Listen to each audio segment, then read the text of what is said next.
This episode goes out to our patron, Sarah. We're terribly happy you're here. I'm sorry.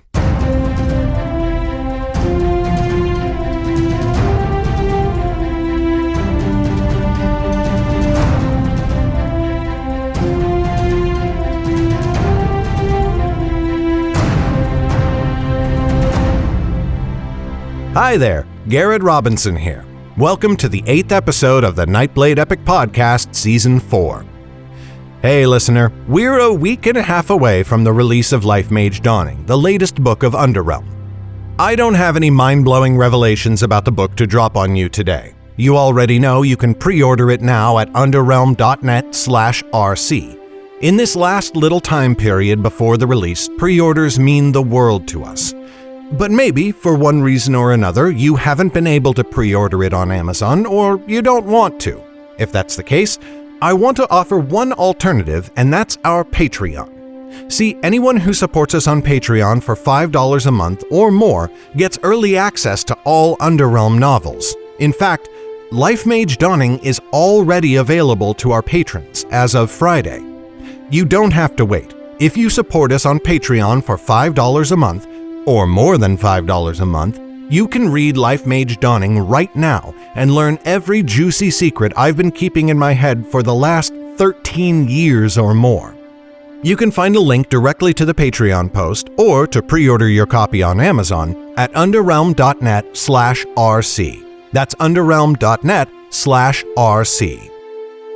Okay, now it's time for today's episode.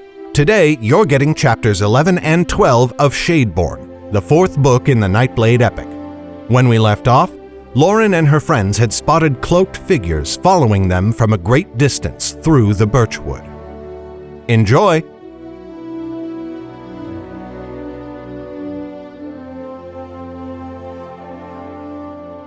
Shadeborn, Chapter 11.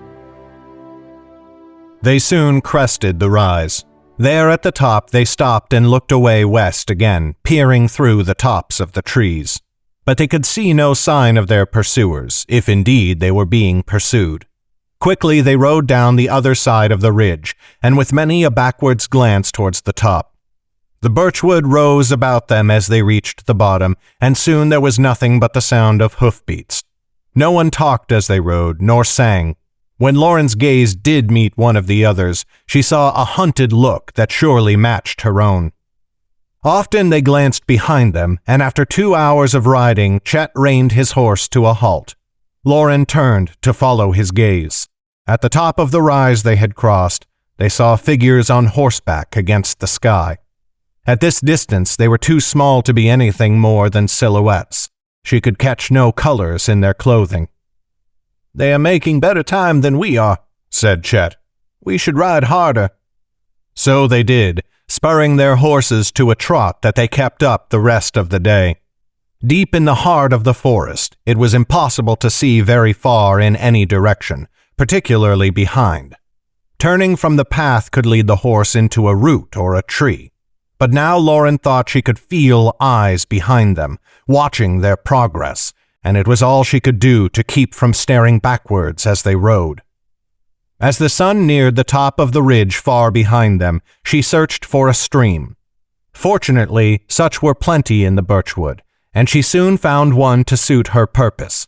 Shallow enough for the horses to walk in, yet deep enough that hoofprints on the bed could not be seen from above.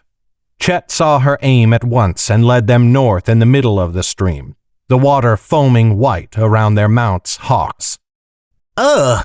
said Jem, as a splash of water soaked his feet. The shoes they had bought for him in Wellmont were now worn and had holes. "This water is cold." "Mayhap, but it will keep us safe," said Lauren. "They cannot track us in the water." "How long must we ride it?" said Zane. "I agree with Jem. I do not wish to sleep in a soaking bedroll, my wet clothes clinging to my skin."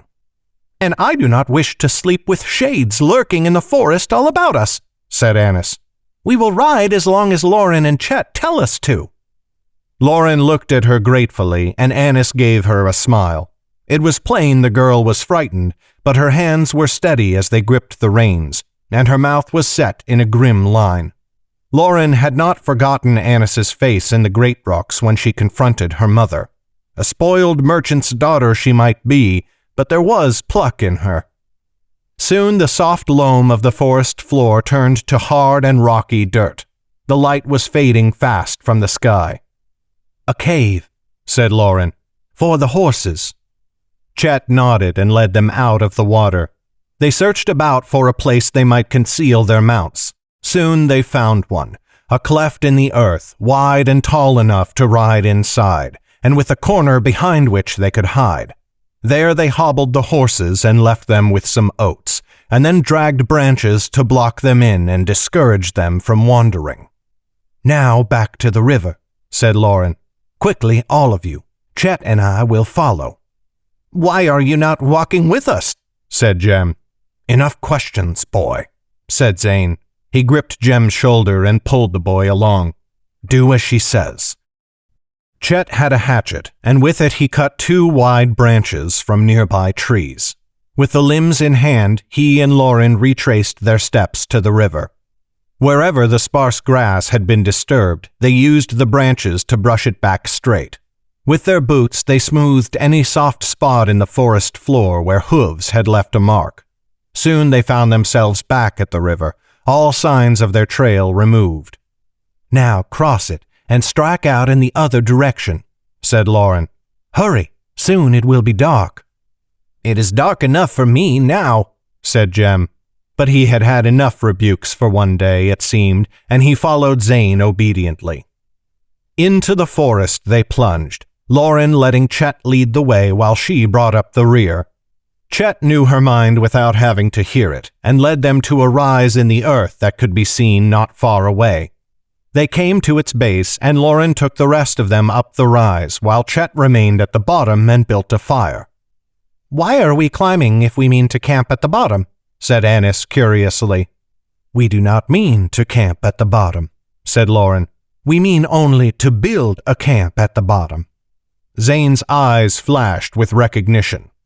"We have left a trail to it," he said. "If we are being followed, they will come to the fire. But from atop the rise, we can see them without being seen ourselves." "Very clever," said Jem. "I only wish it did not mean we must sleep without a fire tonight." "If we are right in our suspicions, it will be many days yet before we can light a fire at night again," said Lauren. "Now, quickly, let us find trees where we may sleep." "Trees?" said Jem. "What are we, owls?" "Leave off, Jem," said Annis. Chet soon had a small campfire going, and he abandoned it to join them atop the rise. Together he and Lauren found trees with wide branches that were hidden from the ground, and in them they built small platforms from branches they cut with the hatchet. Soon they had places for the children and Zane to lay their heads. For themselves they found 2 thick branches side by side, and lay lengthwise upon them. Together they lay, arms hanging down just a pace apart, and peered out into the darkness towards the campfire. Though a fair distance away, it glowed like the sun in the pitch-black night. All was quiet, save for the sounds of Jem and Zane rustling about, uncomfortable in their makeshift beds. "Do you still think this course is wise?" said Chet quietly. "If they have caught up to us so early, what makes you think we can evade them until we reach our village or the great bay beyond?" "If they have tracked us this far, why do you think we could evade them if we were to change our course now?" countered Lauren. He sighed. "Mayhap. But then again, if they see we have turned aside, they might guess that we no longer mean to warn the mystics, and leave us be." Lauren thought of Triskin and the cruelty in his smile, the same cruelty she had seen in Rogan's eyes in that brief moment on the streets of Northwood. "You do not know them," she said. "They are not the sort to leave matters be, nor to show mercy." He did not answer that at first. After a moment he said, "Mayhap this is all needless worry, and the riders we saw behind us are not even following our course. But if you were right, and we are pursued, what do you mean to do?" "Find some way to evade them, I suppose. I have not had time to think that far ahead," Well, mayhap it will be needless. I hope so. Lauren snorted and thought she saw him smile at the sound. Then suddenly he thrust a finger ahead and whispered, "Look!" She tensed, expecting to see figures approach the fire, but he was pointing instead at the moons, which had just crested the horizon to shine their silver light across the tops of the trees. Below them, the familiar leaves of home had turned into something else, 1,000 thousands of fingers of pewter rather than lively green, swaying in the gentle breezes of the night. Far away they heard the songs of whippoorwills and owls, prey and predator joined in a nighttime chorus. Lauren let out a long breath, and for just a moment felt the tension of the day's flight leave her. She looked back to the moons. Merida, the smaller, was especially bright, while Enelin was partly hidden behind her sister. "Merida leads the way tonight, her lantern searching the birchwood for her mother and father," Chet said quietly. "Enelin follows cautiously, urging her sister back home to await their return," said Lauren. "Always I've wondered if I would live to see it, the day when the sisters at last find their way to those who search for them. I wonder what it would look like, a sky with no moons." "It would be a sadder thing, I think," said Lauren. "I think you were right." They were quiet for a while after that. Even Jem had stopped rustling above them, though Lauren still thought she heard the occasional noise from Zane. Finally, Chet spoke again. "This part of the journey is not so bad." "You are right. It is the times before and after that make up for it." He snorted a brief laugh and then grew dour. I cannot stop seeing the streets of Northwood," he said in a voice scarcely above a whisper. Lauren looked at him. He was easier to see now in the moon's light, and she saw a faraway look in his eyes that she felt far too familiar with. "It may be some time until you can." "Was it the same for you?" "That I cannot tell you, for I cannot see inside your mind," she said. "But I can tell you that when I first saw soldiers killed by other soldiers, I dreamed of their lifeless faces for days afterwards." "What made it stop?" Lauren thought of the long road since. "Seeing many things worse." He did not look comforted and turned his face back to the moons. Seized by impulse, Lauren reached out and took his hand in hers. Almost at once she felt unsure of herself and began to draw back, but his fingers tightened, not in restraint, but in comfort. So she left her hand where it was. He did not look at her, nor she at him. Together they only watched the moons. Then a shadow passed in front of the fire below. They pushed forwards to peer into the night. There, she saw it again. A dark figure crossed the light, and then another. Now she could see them illuminated in the orange glow. 8 figures she counted, and she caught glimpses of their horses in the trees beyond. She saw at least one cloak of gray, but none of the blue and gray uniforms the shades normally wore. Still her heart sank, for she knew the truth. Whoever the figures were, they were hunting her and her friends, and had at last found signs of their prey. A moment later, they stomped out the fire and cast dirt over it, and vanished into the darkness beneath the trees. Lauren let out her breath in a sharp whoosh. "You left no trail that might lead them up this rise?" "None," said Chet. "With any luck, they shall think we doubled back and made for the river again. They will follow it farther north, and by the time they realize their mistake, we shall be leagues gone." "With any luck," said Lauren, "but my travels have not given me reason to rely overmuch on fortune." "Let us wait an hour, and then wake the others," said Chet. "If we wish to make use of our lead, we cannot spend the night here." "You are right. Close your eyes now. I shall wake you when the moons change places." Her gaze followed Chet as he curled up closer to the tree's trunk, propped between the branch on which he lay and the one just next to it. Soon his eyes were shut in slumber, his lips slightly parted and deep breaths wheezing between them. She turned her eyes outwards again, but she rubbed her thumb across the palm of her hand, and kept doing so until she woke them all an hour later. Shadeborn, Chapter 12. They roused the children first, who woke with many grumbles. When Lauren swung herself up to rouse Zane, she found him already awake and staring at her in the moon's light. She suppressed a shiver. "They followed us to our camp," she said. "We left a false trail and they moved on. Now we mean to ride, while darkness still hides us." He nodded and rose. Together the party climbed down from the tree to land softly upon the grass. Lauren and Chet led them off into the trees, with Zane bringing up the rear. Her gaze roved the woods before them, searching for any sign of movement. Most likely Chet was right, and the shades would follow their trail all the way back to the river. But she was keenly aware that they could be walking into a trap. But they saw nothing all the long way back to the river, nor after reaching the other side. Swiftly, Lauren led them to the cave where they had hidden the horses. She heard Midnight's gentle nicker and breathed a sigh of relief. They fetched their mounts and gained their saddles before making for the river again. Once they had crossed, Lauren spurred them on as quickly as she dared in the dim moon's light. All night they rode, until the sky before them grew gray and finally broke with dawn. They rode a little farther still, until they found a stream where they might water the horses. Finally, Lauren called them to a halt.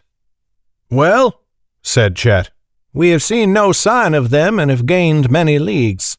Do you think they will abandon the chase?" "I doubt it," said Lauren. "We should guess that they will be at least as tireless as we are, and mayhap more so. Then we cannot be surprised, except pleasantly." "What do you mean to do, then?" said Jem, yawning wide. "Ride on until we collapse?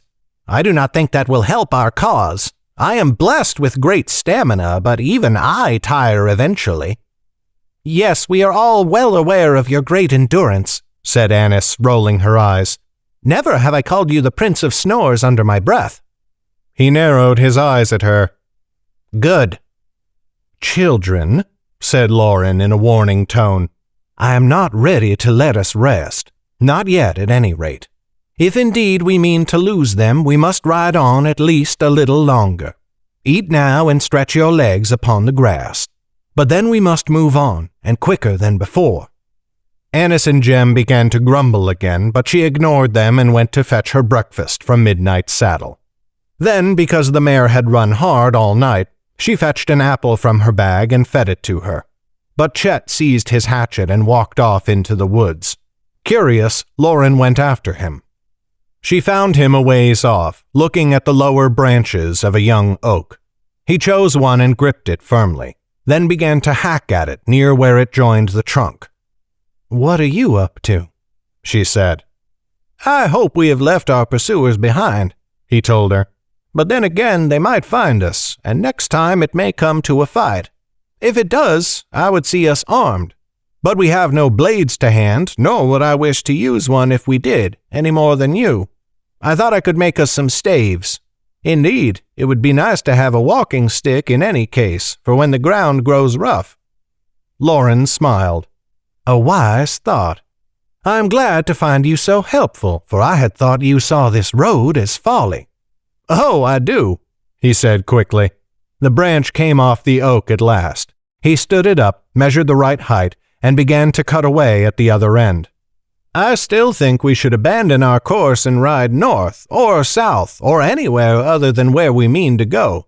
But as long as I'm trailing in your footsteps, I might as well try to make that road less perilous. Who knows? If indeed they are still following us, mayhap we might find help in the next village. A score of woodsmen could help us fend them off in short order."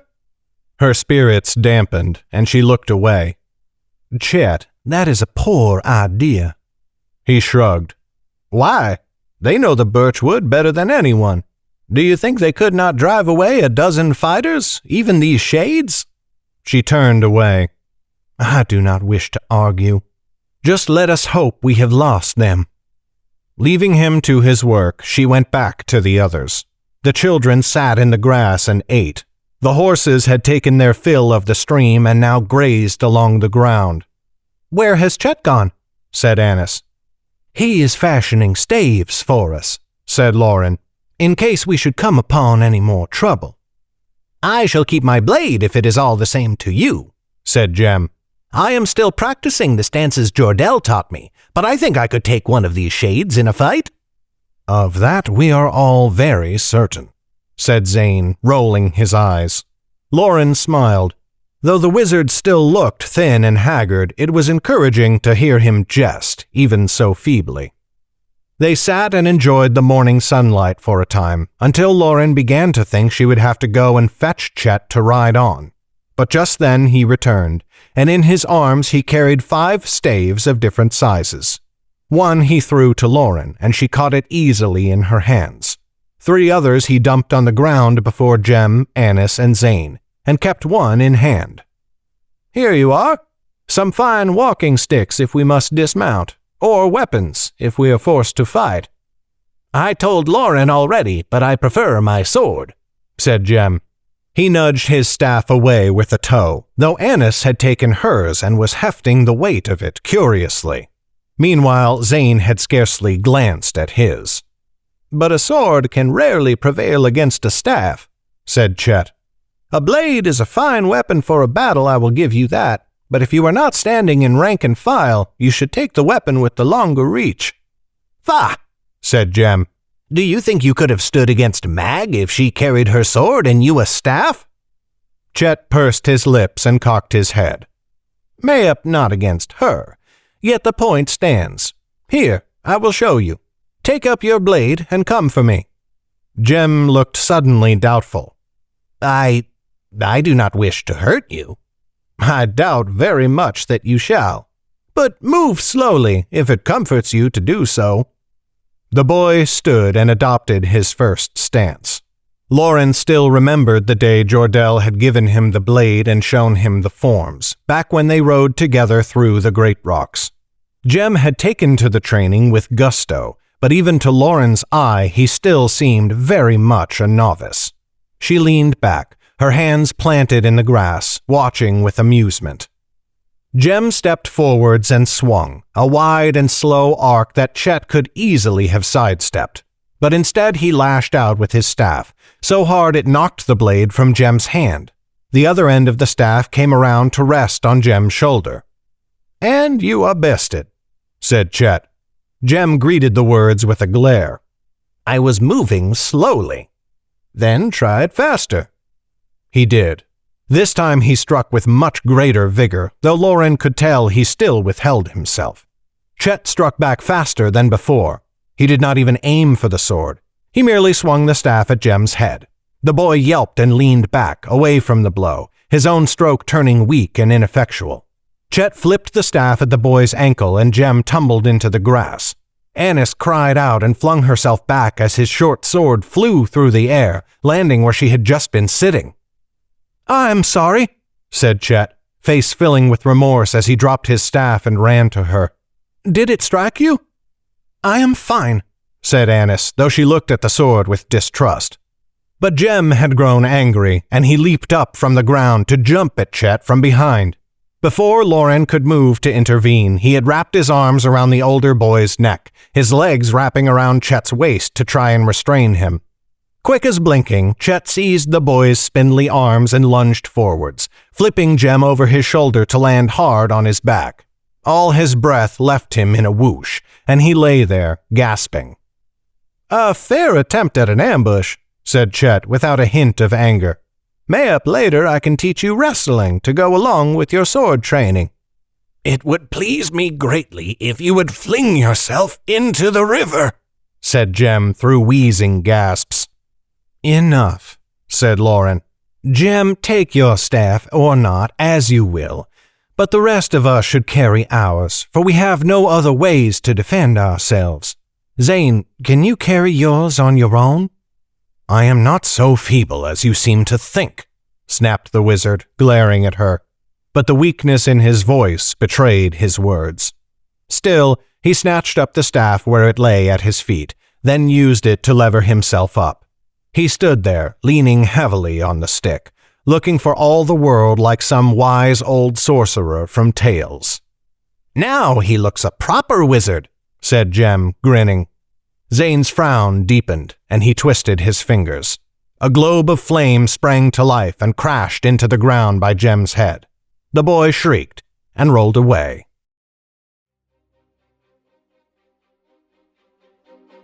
This has been a production of Legacy Books, written and narrated by Garrett Robinson. The music in this podcast was created by Will Musser. Check out his incredible work at willmusser.com. That's WILLMUSSER.com. Today's letter is I. Thank you for listening. Bye-bye.